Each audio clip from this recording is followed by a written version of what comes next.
दूसरा सर, मैं अभी इस मंथ इंशाल्लाह शायद पाकिस्तान आ जाऊँ। तो मैं शायद घर कम रहता हूँ, मैं दरबार के अलीम के आलम इन जगहों पे ज्यादा रहता हूँ।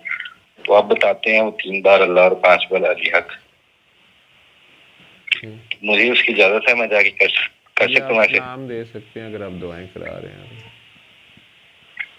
कि मैंने सर लिटरली मैंने खुद नहीं सुनी। मैंने आपको मैसेज भी किया था इस नंबर पे, बल्कि मैसेंजर पे मैंने किया था कि सर मेरा इस मतलब खुदा के दुआ करवाने के लिए मेरा ये खुद सुनना जरूरी है, लेकिन आप बस बहुत आपके ज्यादा दिल होते हैं में आ लोग। गया, आपने किसी की हेल्प कर दी, अच्छी बात है। अपना सुनना इसलिए है कि जब वो आपका अपना तजर्बा होगा, चाहे वो आपको कोई मसला नहीं था लेकिन आपने सिर्फ़ और सिर्फ अपनी रूहानी बालिदगी के लिए ही सुन लिया, चाहे एक बार रोज़ का 7 दिन सुन लिया, तो वो जो एक्सपेरिमेंट आपके ऊपर, आपके जिस्म के ऊपर जो गुजरेगी, रूह को जो कुछ उसमें से मिलेगा, वो जब आप बोलेंगे तो ज़्यादा कन्विक्शन से बोलेंगे। वो आप चूँकि आपका ज़ाती तजर्बा होगा, हड बीती होगी, तो वो आपकी जो बात है उसमें तासीर ज़्यादा होगी, ज़्यादा अथेंटिसिटी से बोलेंगे आप।